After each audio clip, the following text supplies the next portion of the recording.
Outro ponto pelo qual eu não poderia deixar de passar nessa nossa revisão diz respeito a alguns aspectos envolvendo o cumprimento de sentença contra fazenda.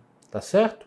Vamos falar alguns pontos acerca desse tema, começando aqui pelo artigo 535 do CPC, que muitos conhecem, claro, que estabelece que no cumprimento de sentença contra a fazenda, ela será intimada pessoalmente para em 30 dias e nos próprios autos impugnar a execução. Perceba. Sobre as matérias dedutíveis em sede de impugnação à execução pela fazenda, eu queria fazer alguns destaques. Como, por exemplo, quando ela argue o chamado excesso de execução. Veja, vale lembrar, pessoal, que arguído em defesa o excesso de execução, o parágrafo 2º do CPC, ele estabelece que, nessa hipótese, a fazenda deverá declarar de imediato o valor que entende correto, sob pena de não conhecimento da arguição. Mas cuidado, porque o entendimento que o Superior Tribunal de Justiça vem apresentando em alguns julgados, de certa forma, mitiga o rigor dessa norma, quando, por exemplo, aqui no informativo 691, ele destaca que a alegação da fazenda de excesso de execução sem apresentação da memória de cálculos não acarreta necessariamente o não conhecimento da arguição. O STJ entendendo aqui que se o juiz pode, inclusive de ofício, remeter os autos à contadoria a fim de apurar eventuais incorreções, é razoável, segundo ele, a concessão de prazo para a fazenda para que ela possa, então, apresentar em momento posterior essa planilha. Agora, o ponto mais importante do 535, no que toca às matérias de defesa dedutíveis pela fazenda, diz respeito à questão da inexigibilidade da obrigação e às chamadas sentenças inconstitucionais. Veja, porque o 535, parágrafo 5º, um dos artigos mais polêmicos, do CPC, vou te explicar por quê, ele lembra que, para efeito do disposto no inciso 3, o inciso 3 é o que prevê essa matéria de defesa, a inexigibilidade da obrigação, considera-se também inexigível, não é a única hipótese, mas é uma importante hipótese de inexigibilidade a que a gente tem aqui. A obrigação reconhecida em título executivo judicial, fundado em lei ou ato normativo considerado inconstitucional pelo STF, ou fundado em aplicação ou interpretação de lei ou ato normativo, tido pelo Supremo como incompatível com a Constituição, seja em controle concentrado, seja em controle difuso. Então, o que o Código está permitindo aqui é, de fato, uma relativização da coisa julgada material em sede de cumprimento de sentença. Por quê? Porque o legislador permite que, na fase de cumprimento de sentença, a Fazenda Pública, com uma decisão já transitada em julgado em seu desfavor, alegue que aquela decisão transitada em julgado é uma decisão inconstitucional, porque ela está fundada em uma lei ou em um ato normativo que, por exemplo, já tinha sido declarado inconstitucional pelo Supremo antes do proferimento daquela decisão. Então, o Supremo, em 2022, declara a inconstitucionalidade de uma norma. Em 2023, um juiz julga com base nessa norma. Se essa decisão transita em julgado, você então poderá, lá na fase de impugnação ao cumprimento de sentença, arguir a inexigibilidade da obrigação sob o fundamento de que aquela sentença é uma sentença inconstitucional. Agora, muito cuidado porque perceba a cronologia que eu te apresentei.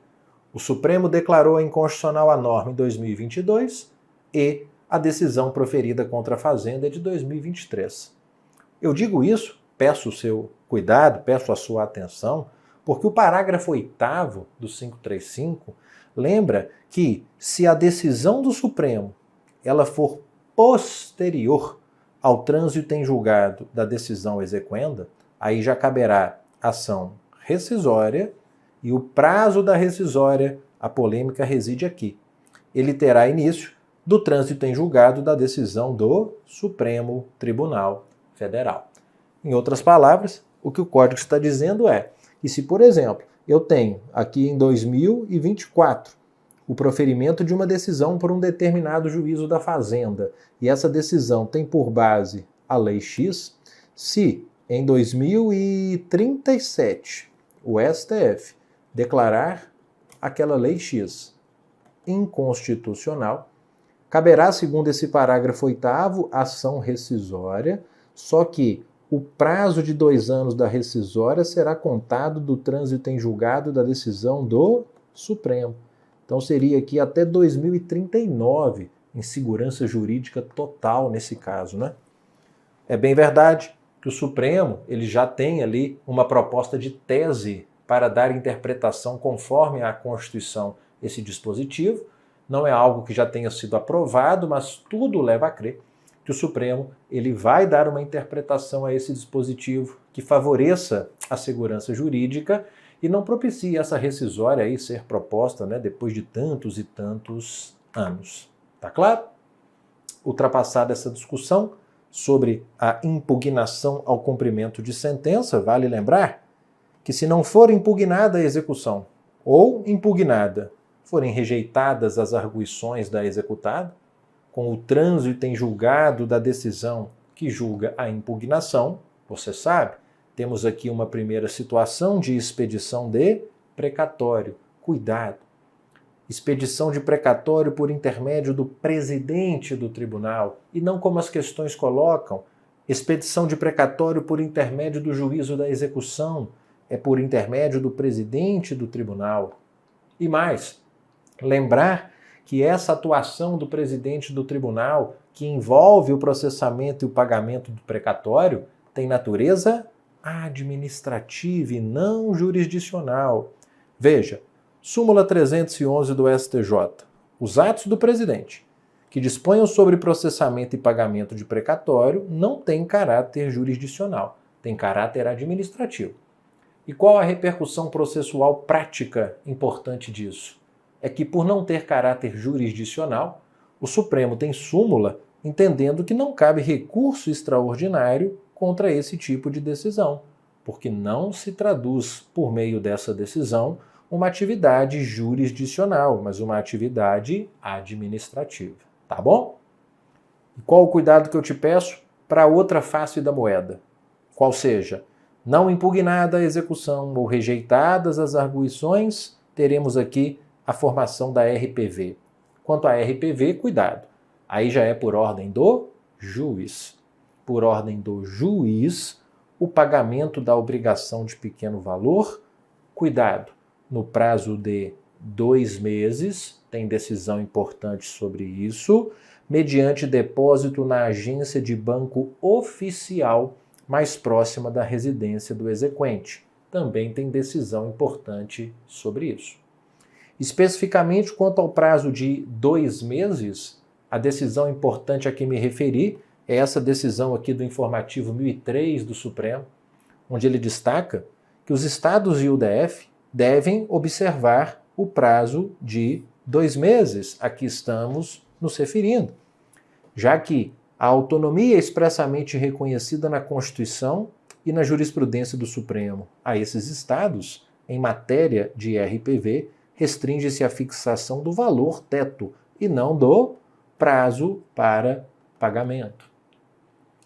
E no que toca, vou voltar ao slide, no que toca, vou até apagar tudo aqui, a essa questão de pagamento mediante depósito na agência de banco oficial, lembrar que o Supremo Tribunal Federal, no julgamento aqui dessa ADI, entendeu que é inconstitucional essa obrigatoriedade de, o que me interessa aqui no momento é, de valores de RPVs serem realizados somente em bancos oficiais.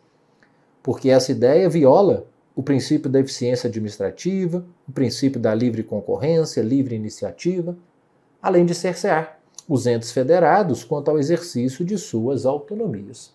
O Supremo entendeu que onde se lê agência aqui nesse dispositivo, que se entenda tanto uma instituição financeira pública quanto uma instituição financeira privada.